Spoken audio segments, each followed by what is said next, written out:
వందనాలు తెలియజేస్తున్నాను. ఈ సమయంలో అవకాశం ఇచ్చిన అయ్యగారు కూడా నా హృదయపూర్వక వందనాలు. రూబెన్ గురించి చెప్పాలంటే చాలా విషయాలు ఉన్నాయి. మరి నాకు పరిచయము 2000 సంవత్సరంలో మరి సారుతో పాటు మరి రూబేను మరి జీసే అమ్మాళ్ళు వీళ్ళంతా కూడా నాకు పరిచయం 2000 సంవత్సరంలో పరిచయం అయినరు.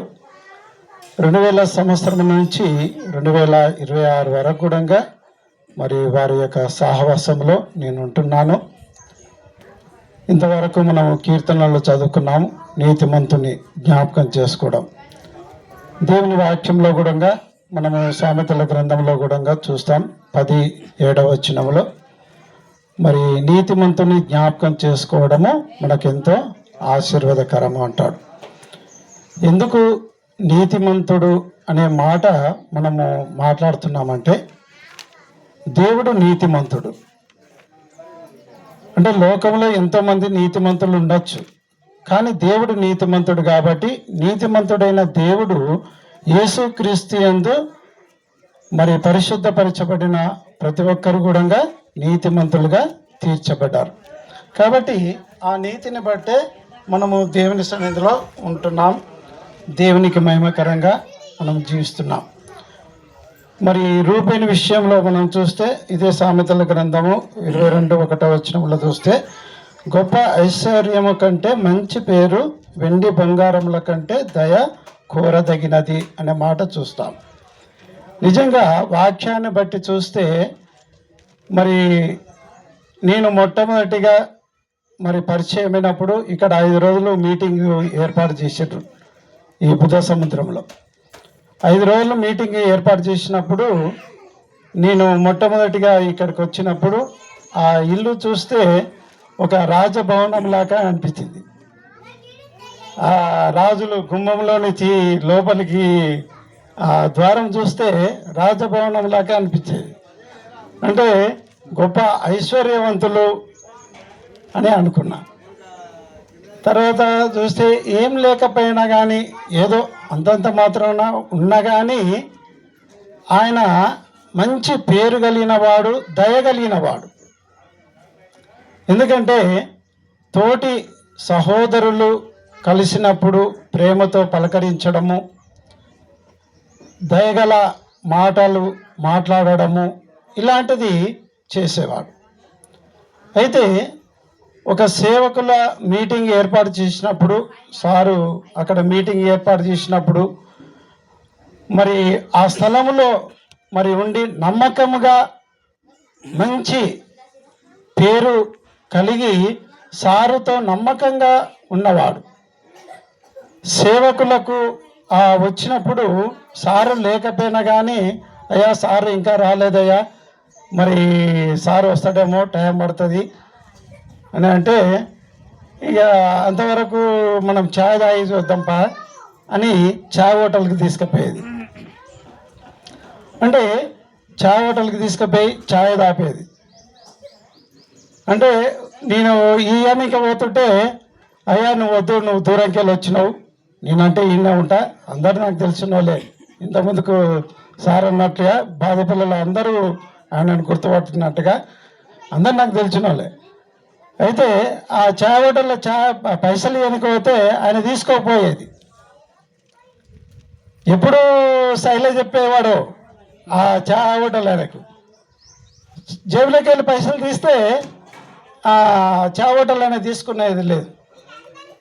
అంటే అంత మంచిగా పేరు కలిగి మరి లోకంలో జీవిస్తూ మరి లోకంలో బ్రతికిన వాడు కాబట్టి మరి అతని జ్ఞాపకం చేసుకోవడము మనకెంతో ఆశీర్వాదకరం. దేవుని వాక్యంలో చెప్తున్నట్టుగా మనకెంతో ఆశీర్వాదకరము. అపోస్తలుడైన పౌలు ఫిలిప్పీ కొలస్సీలకు రాసిన పత్రికలో మనం చూస్తే అక్కడ పౌలు ఏపాప్ర గురించి రాస్తున్నాడు. ఏపాప్ర ఆయన మరి పౌలుకు ఎంతో పరిచర్య చేసిన వాడే ఉంటున్నాడు. అతడు మీ విషయంలో నమ్మకమైన క్రీస్తు పరిచారకుడు. అతడు ఆత్మయందలి మీ ప్రేమను మాకు తెలియజేసిన వాడు. ఇక్కడ ఎపఫ్ర మరి మంచి పరిచారకుడై ఉన్నాడు. సారు అక్కడ ఉంచిపోతే సేవకులుగా మేము అక్కడికి వెళ్ళినప్పుడు మాతో పాటు ఒక సేవకునిగా గుర్తించి మంచి పరిచర్య చేసినవాడు. భోజనాలు ఏర్పాటు చేసి మంచి ఆహారములు వండి పెట్టేవాడు. అంటే పరిచారకునిగా మంచి పేరు పొందిన వాడై ఉంటున్నాడు. కాబట్టి ఆ యొక్క రూపేను బట్టి మనం కూడా నేర్చుకునేటివి ఎన్నో ఉన్నాయి. చాలా వరకు మనం చూస్తే నాతో చాలా జర్నీ చేసిన వాడు. ఆయా ప్రాంతాలు కూడా మరి 2-3 గ్రామాలు కూడా వెళ్ళి వార్త ప్రకటించిన వారమై ఉంటున్నాం. కాబట్టి రూపేను ఒక మంచి సాక్ష్యం కలిగిన వాడు. ఒకసారి బైక్ మీద వెళ్తుంటే సిగ్నల్ గడ్డ కాడ ముందర బస్సు వెళ్తుంది, బైక్ ఉంది. చక్కగా నేను తీసుకుపోయి ఏం చేసినా వాడు అక్కడ మళ్తాడమని నేను ఇక్కడ మళ్ళేసరికి ఆ ఎడమకాలు బుటమనేలు బాగా దెబ్బ తాకింది. ఆ దెబ్బ రూపేన్కు బొడ్బెనేలుకు దెబ్బ తాకినప్పుడు చాలా బాగున్నాడు నిజంగా. కానీ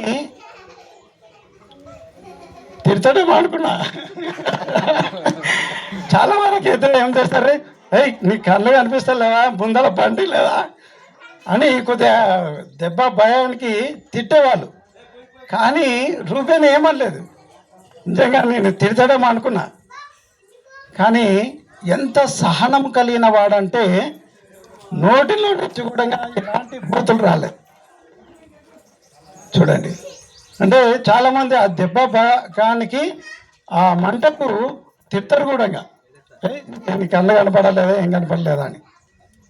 కానీ ఆ సమయంలో ఏమనలేదు. అయ్యా హాస్పిటల్కి పోదామంటే ఇంకా నా కొడుకున్నాడు కదా, పోయి చూపించుకుందామని ఆడికి పోయినాం. చూడండి, అంటే మంచి సహనము కలిగిన వాడు, ఓపిక కలిగిన వాడు, మరి ఒక మంచి పేరు కలిగిన వాడు. మరి రూపేణ విషయంలో చూస్తే మరి ఎన్నో విషయాలు ఆయన ద్వారా కూడా నేను కొన్ని నేర్చుకున్నాను. కాబట్టి మనము ఇతరులను ప్రేమించే వారిగా ఉండాలి. ఇతరుల పట్ల మనము మర్యాదకరంగా జీవిస్తూ మరి దేవునికి మహిమకరంగా మనం ఉండే విధంగా ఉండాలని ఈ యొక్క చిన్న సాక్ష్యము మరి ముగిస్తున్నాం.